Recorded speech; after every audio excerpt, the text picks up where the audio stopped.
여러분, 오늘 우리는 12장이 유월절이라고 하는 이 세 글자로 먼저 시작한다는 것을 지난주에 배웠습니다. 유월절, 어떤 날이라고 했죠? 자, 한 죄인을 살리기 위해서, 죄인들을 살리기 위해서 그 누군가가 희생당하는 그 절기가 바로 유월절이었죠. 이스라엘 백성들을 출애굽시키기 위해서, 애굽에서 탈출시키기 위해서 누가 죽죠? 어린 양이 죽습니다. 광야에 들어와서 그들이 광야 속에서 생활할 때, 그들이 죄를 지을 때마다 바로 그들을 대신해서 어린 양이 죽어가서 그들이 살아나게 됩니다. 그리고 예수님이 이 땅에 오시면서 세례 요한은 예수를 향해서 뭐라고 하죠? 보라, 세상 죄를 지고 가는 하나님의 어린 양이로다. 그 어린 양이 지금 예루살렘에 입성하게 되는 겁니다. 왜요?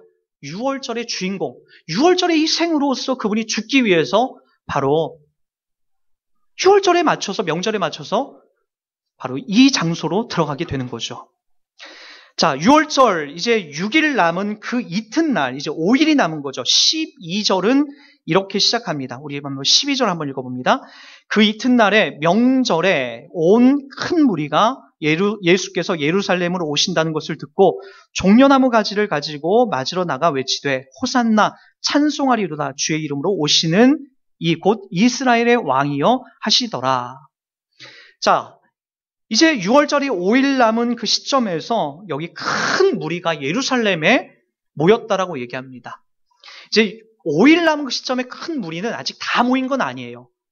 왜냐하면은 이스라엘 백성들은 6월절을 지키기 위해서 그들은 가까이 살든 멀리 살든 1년에 한 번은 그들을 꼭 이 예루살렘 성에 와야 됩니다. 6월절 지키기 위해서 반드시 이들은 그 자리로 와야 돼요. 그러다 보니까 그 당시 이 로마 시대 때에 이 예수님께서 사역하시던 그 언저리에 유대인 이 전쟁사를 기록했던 요세푸스에 의하면은 당시 6월절을 지키기 위해서 모였던 사람이 예루살렘에는 약 270만 명이나 모였다라는 이야기가 있어요. 그러니까 엄청난 사람이 모인 거예요. 이제 계속해서 2월절 명절 지키기 위해서 사람들이 지금 오고 있는 찰나에 지금 이 당시에 가장 큰 이슈, 핫 이슈는 뭐였냐면 바로 예수가 바로 우리의 왕이다라는 것을 지금 선포하면서 사람들이 그를 기다리고 있다라는 거예요. 자, 그런데 이들에게서 왜 예수를 이처럼 기다리고 있을까요? 도대체 뭐 때문에 그들은 기다리고 있을까요? 한번 여러분 잘 생각해 보시기 바랍니다. 왜요? 여러분, 이들이 예수를 기다리는 것은 그동안 못 봤던 것을 봤기 때문에 그래요. 우리 한번 16절을 한번 보시기 바랍니다. 16절, 이제 17절 우리 한번 보도록 할게요. 제자들은 처음에 이 일을 깨닫지 못하였다가 예수께서 영광을 얻으신 후에야 이것이 예수께 대하여 기록된 것임과 사람들이 예수께 이같이 한 것임을 생각났더라. 17절 보세요. 나사로를 무덤에서 불러내어 죽은 자 가운데서 살리실 때에 함께 있던 무리가 증언한지라. 이에 무리가 예수를 맞음은 이 표적 행하심을 들었음이니라. 많은 사람들이 지금 예수께 집중하여 온 이유가 뭐예요? 얼마 전에 4일 동안 무덤 속에서 썩어서 시체 냄새 나는 그 사람을 예수가 살렸다는 이야기를 명절 지키러 온 많은 사람들이 듣기 시작한 거예요. 그리고 그것뿐만이 아니다. 그 이전에는 어떤 일이 있었는지 아냐? 야, 오병이어도 있었어. 물고기 2마리와 떡 5개로 5,000명을 먹이는 일들도 있었어. 라는 이야기를 그들은 듣게 됐던 거죠. 또 어떤 이야기가 있었죠? 야, 말도 마. 그 전에는 갈릴리 바닷가에 바람도 파도도 잠잠케 하시는 일도 있었어. 야, 말도 마. 구약 성경에 한 번도 등장하지 않았던 맹인이 눈뜨게 한 사건도, 그런 사건도 있었어. 이 예수가 그런 일을 하셨어.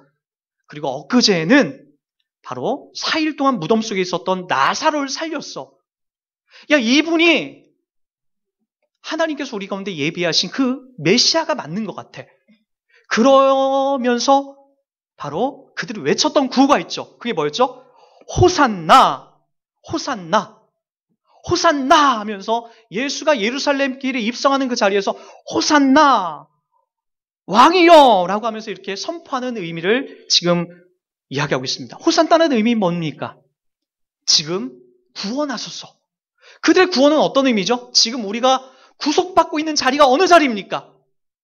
가만히 보니까 지금 로마로부터 지금 우리는 억울하게 노예로서, 총으로서 핍박받고 있거든요. 우리의 종교를 마음껏 펼쳐내지 못하고 있거든요.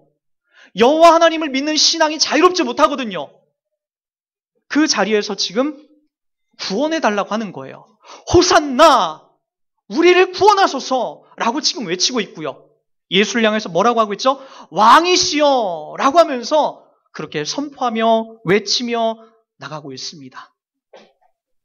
그런데 여러분, 어디 한번 이 이야기, 우리를 구원하소서, 왕이시여! 그렇게 예수를 맞아들이는 이 사람들의 진심이 이게 얼마나 가던가요? 이게 여러분 한 달이라도 가던가요? 정작 이렇게 왕이라고 호산나라고 외쳤던 이 사람들은 예수님께서 십자가에 못 박혀 죽으시는 그 한 마리 어린 양으로 힘도 없이 죽어가는 그 자리에서 다 부인하고 도망가고 뿔뿔이 다 흩어져 봤죠. 그게 현실이더라는 거예요. 예수님께서 로마를 무찌르고 그리고 정말 큰 힘으로써 그렇게 이 예루살렘을 회복하고 이스라엘을 회복할 줄 알았는데 십자가에서 죽으시는 그 가녀린 모습을 보고는 저것도 가짜네, 저거 진짜 아니네 라고 하면서 욕하고 침을 뱉고 때리더라는 거예요. 여러분, 그것이 이들이 지금 외치는 구호의 실체요, 본질입니다. 여러분, 더욱이 이 그림은 14절에 와서 아주 초라하신 예수의 이야기를 담아냅니다.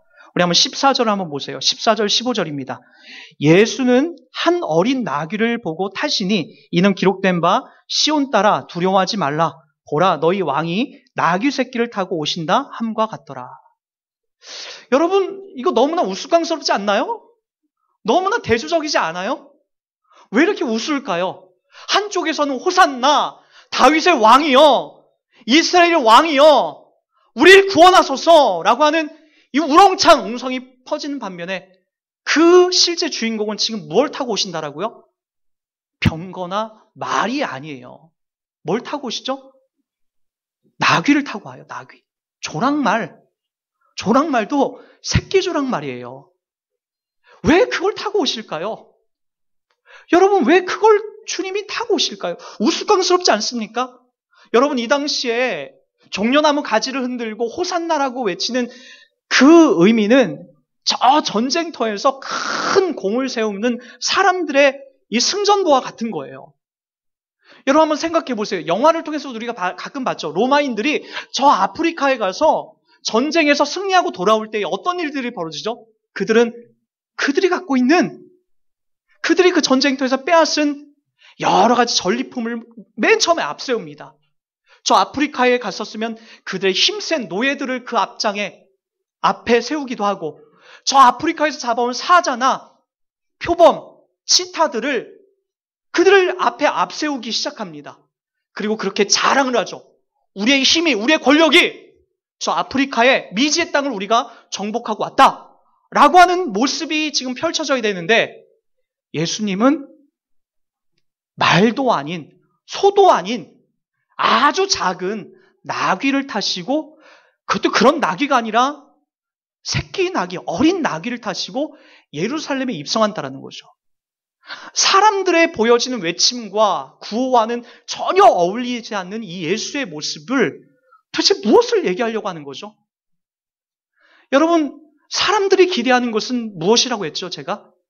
계속해서 로마의 힘을 꺾고, 그리고 우리 예루살렘을, 우리 이스라엘을 세계에서 가장 힘 있는 나라로 만들어 주십시오 라고 하는 것이 여기 사람들이 외치는 구호 속에 담겨져 있는 참된 모습입니다. 그러나 예수님은 그렇게 오지 않습니다. 천사들을 호령하면서 큰 힘과 권력으로 그렇게 등장하지 않으세요. 왜 그러죠? 그것은 그분이 이 땅에 힘과 권력으로서 이 세상을 정벌하려는 것이 아니라 십자가에서 죽으심으로 말미암아서 한 마리 어린 양으로서 죽으심으로 바로 저와 여러분을 구원해내고자 하는 하나님의 이 신실한 약속과 계획이 그 안에 담겨져 있기 때문에 그런 거죠. 더욱이 여러분, 예수님의 이런 모습들은 사실 스가랴서에 이미 예언되어 있습니다. 스가랴서 9장 9절에 보면 이렇게 말씀하고 있어요. 시온의 딸들아, 이스라엘 백성들을 말하는 거예요. 크게 기뻐할지어다. 예루살렘에 따라 즐거이 부를지어다. 보라, 내 왕이 내게 임하시나니 그는 공의로우시며 구원을 베푸시며 겸손하여서 나귀를 타시나니 나귀의 작은 것 곧 새끼니라. 스가랴서 9장 9절에 메시아가 입성할 것을 그들은 그렇게 적어놓고 있습니다. 분명히 여기에 등장하는 많은 사람들이 그것을 봤을 거예요. 그럼에도 불구하고 예수님을 십자가에 못 박혀 죽인 이유는 바로 그들은 어쩌면 하나님 말씀을 안 믿는 자들로 우리가 볼 수밖에 없다는 거예요.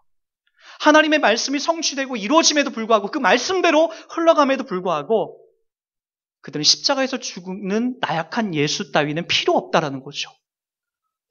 여러분들에게 어쩌면 이게 그렇게 다가올 수도 있어요. 예수를 믿는 나에게는 어쩜 이렇게 그분의 힘이 발휘되지 않는 것처럼 느껴질까? 왜 이렇게 나는 여전히 슬프고 나약하고 연약한 존재인가? 나는 왜 이렇게 외로운 존재인가? 나는 이렇게 가엾은 존재인가? 그때 주님은 나한테 도대체 무엇을 하시는 건가? 그분의 힘은 도대체 나에게 어떻게 미치고 있는가? 그분은 왜 나를 바꿔주지 않는가? 그분은 왜 나에게 좋은 것을 주시지 않는가? 왜 그분은 나에게 더 강하게 임하지 않는가가 우리의 신앙 속에 계속해서 숙제거리로 등장할 때가 있다는 거죠. 그러나 예수는 그렇게 오지 않으세요. 힘과 권력으로 여러분 그렇게 오지 않는다라는 거예요. 여러분 많은 분들이 착각하는 경우가 있어요. 이 땅에 정치도 썩었고 경제도 썩었고 여러 가지 내 주변에 말도 안 되는 더러운 일들 참 많은데 왜 이렇게 저렇게 악인들은 형통하고 잘 되고 저렇게 악한 사람들은 떵떵거리고 살고 공의와 정의를 베푸는 바른 사람들은 이렇게 힘든 일을 계속해서 당하는가가 여러분들에게도 고민이었지만 하박국 시대 때에도 그것이 고민이었어요. 우리 다 공부해서 왔잖아요. 근데 하나님은 예수는 그 자리에서 그런 것들을 바꿔놓고 그런 것들을 고쳐놓기 위하여 1차적으로 그렇게 찾아오신 분이 아니에요. 그와 같은 일들은 최종적으로 하나님 나라에서 우리가 하나님을 아버지로 그분의 백성으로 우리가 거닐 때에 그곳에서 성취되는 것이고 그분의 1차적인 가장 중요한 목적은 바로 저와 여러분들이 멸망받을 자리에서 죄인이요 사망이요 절망밖에 없는 그 자리에서 우리들에게 생명을 주시기 위하여 한 마리 제물로 그분이 이 땅에 오신다라는 거예요. 제물이 무슨 힘이 있습니까? 제물이 무슨 권력이 있습니까? 죽어야 될 한 마리 어린 양이 호랑이처럼 사자처럼 으르렁 걸릴 수 있겠습니까? 그분은 그렇게 나귀를 타시고 겸손하게 그렇게 이 땅에 그분이 오시고 만 거죠. 더욱이 여러분 오늘 19절 말씀 한번 보세요. 바리새인들이 서로 말하되 볼지어다 너희 하는 일이 쓸데없다 보라 온 세상이 그를 따르는도다 하니라 라고 바리새인들의 지금 심정을 이렇게 이야기합니다. 서로 말하는 거예요. 바리새인들끼리 서로 말하되 야 틀렸다. 이미 예수 쫓아가는 사람들이 너무나 많다. 우린 이제 그들에 비하면 예수에 비하면 우린 이제 아무것도 아니다. 우리의 기득권이 다 뺏겨버렸다라고 하면서 지금 그 이야기를 하고 있는데 결과적으로 바리새인들이 이 이야기를 담아내는 것은 예수님께서 큰 힘과 권력이 넘친다라는 것을 담아내려고 하는 것이 아니라 바리새인들이 그렇게 얘기해도 결국엔 예수가 이 땅에 한 마리 제물로 힘없이 죽어주실 것을 예표하고 있는 거죠. 여러분 지금 당장은 예수님께서 힘없이 그렇게 죽어야 됩니다. 그러나 예수님은 다시 오십니다. 재림하십니다. 그때는 어떻게 오신다고 했죠? 모든 천사들과 힘과 권력을 갖고 이 땅에 오셔서 예수 믿는 자와 믿지 않는 자를 그때는 강한 힘을 갖고 그렇게 이 땅에 찾아오실 것입니다. 그러나 지금 이 타이밍은 그분이 한 마리 제물로서 아무런 소리를 지르지 않고 우리를 대신해 죽어서 우리를 살려내기 위한 그 자리로 묵묵하게 가시는 그 그림을 담아내고 있다는 겁니다. 사랑하는 여러분, 우리는 다 예수를 믿고 있습니다. 맞죠? 그 예수 안에 있습니다. 여러분, 가끔 이제 그렇게 질문하시는 분들이 있어요. 이 교회가 빨리 커야지. 100명, 1000명, 10,000명. 그렇게 모여야지. 여러분, 그 저희에는 어떤 마음들이 담겨 있는 걸까요? 10,000명이 안 모이면, 1000명이 안 모이면 이 교회는 실패한 겁니까?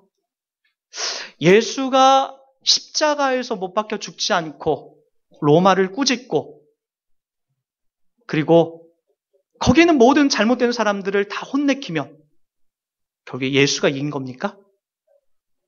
우리는 신앙을 참 잘못 왜곡되어서 받을 때가 있습니다. 더디 크더라도, 더디 성장하더라도 예수를 담아내고 있는, 그 예수 믿는 것을 담아내고 있는 자리가 너무나 중요한 자리가 되고 있는 겁니다. 예수님께서 이러한 착각 속에 빠졌던 제자들 향하여서 외쳤던, 아주 강조했던 이야기가 있습니다. 제가 마태복음 16장에 등장하는 이 이야기를 조금만 읽어드리도록 할게요. 예수께서 돌이키시며 베드로에게 이르시되 사탄아 내 뒤로 물러가라. 너는 나를 넘어지게 하는 자로다. 네가 하나님의 일을 생각하지 아니하고 도리어 사람의 일을 생각하는도다 하시고 이에 예수께서 제자들에게 이르시되 누구든지 나를 따라오려거든 자기를 부인하고 자기 십자가를 지고 나를 따를 것이니라 라고 얘기합니다. 베드로가 예수님에게 사탄이라는 소리를 들었던 배경에는 그가 멋있는 말을 했기 때문에 그래요. 예수님께서 십자가에 못 박혀 죽는다라는 이야기를 마태복음 16장에서 처음 하십니다. 그 이야기를 듣자마자 베드로가 기겁을 합니다. 아니 예수님이 죽다니요. 말이 됩니까? 우리는 그럼 어떡하라고요? 주님과 함께 주님이 통치하실 때 우리는 좌우편에서 큰 영광 우리도 받아 누려야 되는데 이게 뭐 예수님 왜 죽습니까? 주님, 제가 주님 지킬 겁니다. 누가 감히 주님을 죽입니까? 이렇게 놀라운 표적을, 기적을 많이 행하시는 주님을 감히 누가 죽입니까? 죽을 수 없습니다. 라고 그때 얘기할 때에 예수님께서 하셨던 얘기가 뭐냐고요? 베드로에게 이르되 사탄아 내 뒤로 물러가라. 너는 나를 넘어지게 하는 자로다. 네가 하나님의 일을 생각하지 아니하고 도리어 사람의 일을 생각하는도다. 그 지점이라고요. 하나님은 우리를 위해서 그분이 죽으셔야 될 것을 한 마리 제물로 오신 것을 구구절절 이야기하시고 크기를 가고 계신데 우리는 그분을 붙잡는 거죠. 우리들이 우리의 신앙 속에 담아내야 될 중요한 지표는 누구든지 나를 따라오려거든 예수를 따라오려거든 자기를 부인하는 거예요. 자기 십자가를 지고 바로 예수님을 따를 것을 이야기하고 있습니다. 자기를 부인한다는 건 도대체 뭘까요? 자기를 부인한다. 여러분, 내가 예수님을 지켰기 때문에 예수님이 죽지 않았다는 것. 내가 잘했기 때문에 그나마 이만큼 됐다라는 것. 내가 훌륭하기 때문에 내가 지켜나가고 있다라는 것. 다 자기를 부인하지 않는 거죠. 자기를 부인한다는 건 이 세상의 삶을, 이 세상의 주인공을 자꾸만 나를 그 주인의 모습으로 그 자리에다 올려놓는 거예요. 이 교회는 제가 있기 때문에 잘된, 다 그런 문제들이 다 여기서 나오는 거예요. 자기를 부인하지 못하는, 그래도 내가 잘났지, 그래도 내가 괜찮지, 이만하면 됐지. 다 자기를 부인하지 못하는 내용이 되는 거죠. 가만히 보면 이 땅 가운데서 우리의 모습이 다 그와 같은 마음으로 심보로 살아간 존재들로 우리가 이 땅을 살 때가 많습니다. 그러나 여러분 그거 아시죠? 예수가 내 안에 찾아오기 시작하면 사실 그러한 것들이 지워지게 됩니다. 나의 실체가 보여지고 나의 악함이 보여지면서 바로 자기를 부인할 수 있게 되고 내가 지금 살 수 있는 유일한 힘과 근거는 바로 주님이 나를 찾아오셨기 때문에 나 같은 삶을 구원하셨기 때문에라고 하는 그런 고백을 담아낼 수 있게 되는 거죠. 여러분 바울에게는 바로 그런 기간들이 있었습니다. 그가 하나님을 위해서 예수 믿는 자들 잡아 죽이는 것이 그것이 하나님의 영광을 위한 일이라고 생각을 했어요. 그러니까 주님이 찾아오시니까 자기가 옳다라고 생각했던 것이 완전히 무너지고 자기의 더러운 것들이 보여지기 시작하는 거죠. 그리고 나서 나중에 바울은 빌립보서에서 이러한 고백을 담아냅니다. 제가 한번 읽어드릴게요. 나는 8일 만에 할례를 받고 이스라엘 족속이요 베냐민 지파요 히브리인 중에 히브리인이요 율법으로는 바리새인이요 잘났다는 거죠. 열심으로는 교회를 박해하고 율법의 의로는 흠이 없는 자라. 율법으로서 내가 흠 없는 자다. 율법을 다 지킨 자다. 그러나 무엇이든지 내게 유익하던 것을 내가 그리스도를 위하여 다 해로 여길 뿐더러 또한 모든 것을 해로 여김은 내 주 그리스도 예수를 아는 지식이 가장 고상하기 때문이라. 내가 그를 위하여 모든 것을 잃어버리고 배설물로 여김은 그리스도를 얻고 그 안에서 발견되려 함이니 내가 가진 의는 율법에서 난 것이 아니오 오직 그리스도를 믿음으로 말미암는 것이니 곧 믿음으로 하나님께서부터 난 의라. 사도 바울이 자기가 지금까지 육신으로 자기 노력으로 내 의로 만들어낸 모든 것을 배설물로 여긴다는 겁니다. 사실 사도 바울이 지금 누리고 있는 것이 왜 배설물입니까? 율법으로 완벽하고 신분적으로 자기가 갖고 있는 상황적으로 열심으로 모든 것이 자랑할 만하죠. 그러나 오늘 바울은 그 얘기를 하는 거예요. 내가 믿고 있는 예수는 내가 이 땅에서 자랑하고 내가 이 땅에서 내세울 만한 그 어떤 것보다도 더 가치 있고 중요하다라는 역설법 속에서 바로 배설물이라고 하는 거예요. 우리는 우리의 젊음이 영원할 거라고 생각이 되고 우리가 갖고 있는 어떤 야망과 욕망과 여러 가지 우리들이 누리고 있는 그 모든 것들이 계속될 거라고 그렇게 착각을 합니다. 아니, 내일은 좋은 일이 펼쳐질 거야. 우리 다 이런 자조 섞인 그런 말들을 담아냅니다. 그런데 여러분 정작 그런 일들 때문에 내게 주어져 있는 오늘 십자가를 지면서 살아가야 될 오늘을 우리가 하찮게 여길 때가 많습니다. 무슨 말일까요? 내일 반드시 좋은 일이 펼쳐질 거야. 그것 때문에 당장 오늘 여러분들이 해야 될 일들을 안 하더라는 거예요. 나귀를 타고 입성하신 그 예수님의 모습, 자기에게 맡겨져 있는 그 길을 가셔서 십자가 지시는 그 일을 우리는 안 하려고 하더라는 거예요. 자꾸만 그래서 야망을 보는 거죠. 큰 것만 보는 거죠. 내일 좋은 일이 펼쳐질 거야.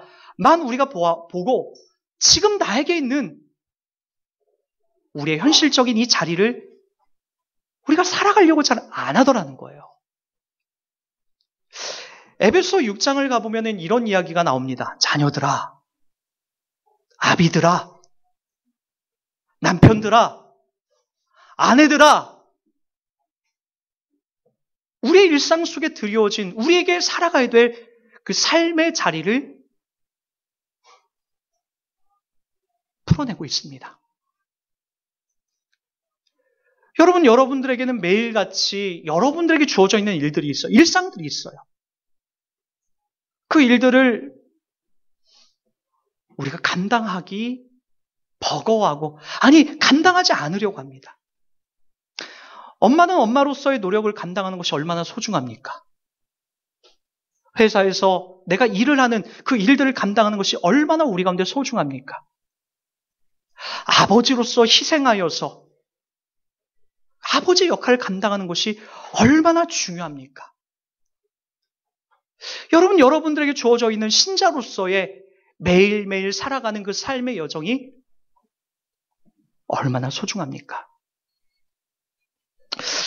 예전에 이런 일들이 우리들 가운데 늘 일상적으로 있습니다. 예전에 믿음 없으신 분들은 길에서 이렇게 돈을 주거나 지갑을 주시면 그걸 이제 내가 오늘 재수 벌었네. 내가 오늘 큰 하늘에서 나를 기뻐해서 이걸 줬네 라고 그렇게 여겨서 그걸 날름 자기 것으로 먹는 분들이 많아요. 저는 예전에 저도 그랬죠. 길 가다 뭘 줍고 남의 물건을 가져오고 그것에 대해서 저는 합리화시켰던 적이 있어요. 예수를 믿게 되니까 그런 것들이 내 안에 비춰지기 시작하면서 그게 잘못됐다라는 것, 죄라고 느껴지는 그런 시간들이 제 안에 깊숙이 찾아오게 됩니다. 지금도 잊혀지지가 않아요. 버스를 탔는데 형님하고 가장 큰 형님하고 버스를 탔는데 그 자리에 지갑 하나가 있어요. 신분증은 없고 그 지갑을 열어보니까 4만 원, 4만 몇천 원이 들어있어요. 1995년도에 4만 얼마가 지갑이 있다는 건 상당히 큰 돈이에요. 잘못 생각하면 하나님이 나를 사랑하시니까 이것도 주시는구나 라고 하면서 제가 낼름 먹을 수도 있지만 여러분, 하나님이 지금 내 안에 조명하고 깨우쳐 주시는 나 일상에서의 일은 최소한 그 일을, 그것을 주인에게 돌려주는 것. 그렇지 않으면, 그 주인이 나타나지 않으면 최소한 나의 유익을 위해 쓰지 않고 다른 일들을 향해서 쓰는 것. 그렇게 우리 가운데 조명이 되는 거예요. 여러분, 우리 일상 속에서 그런 일들이 매일매일 있습니다. 다른 사람을 상대하면서 또 다른 사람들, 내 가족들을 상대하면서 내가 예수 믿는 자로서 내가 담당해야 될 십자가는 어떤 건가? 내가 가야 될 길은 어떤 길인가? 그것이 우리들 가운데 매일같이 펼쳐지고 있다는 거예요. 그것을 여러분들이, 저와 여러분들이 매일같이 확인하여 나아가는 자리가 우리의 일상이 되고 하나님이 우리들 가운데 자기를 부인하고 예수 그리스도로 사는 사람들의 삶의 자리라고 이야기하고 있다는 거죠. 여러분, 힘들지만 그 자리를 살아가야 됩니다. 왜 그럴까요?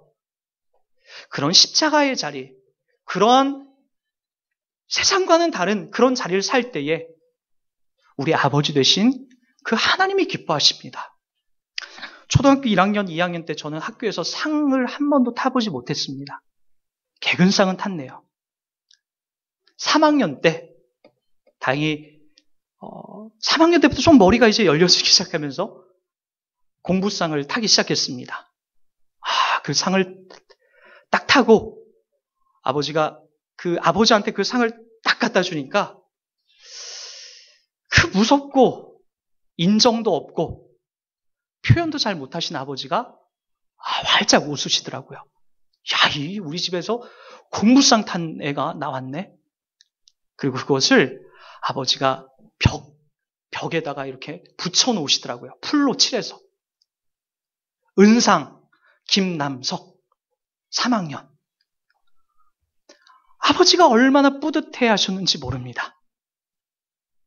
1학년, 2학년 때 실파를 발판 삼아서 3학년 때 그 상을 타는 아버지한테 갖다 드리니까 너무나 기뻐하시는 거예요.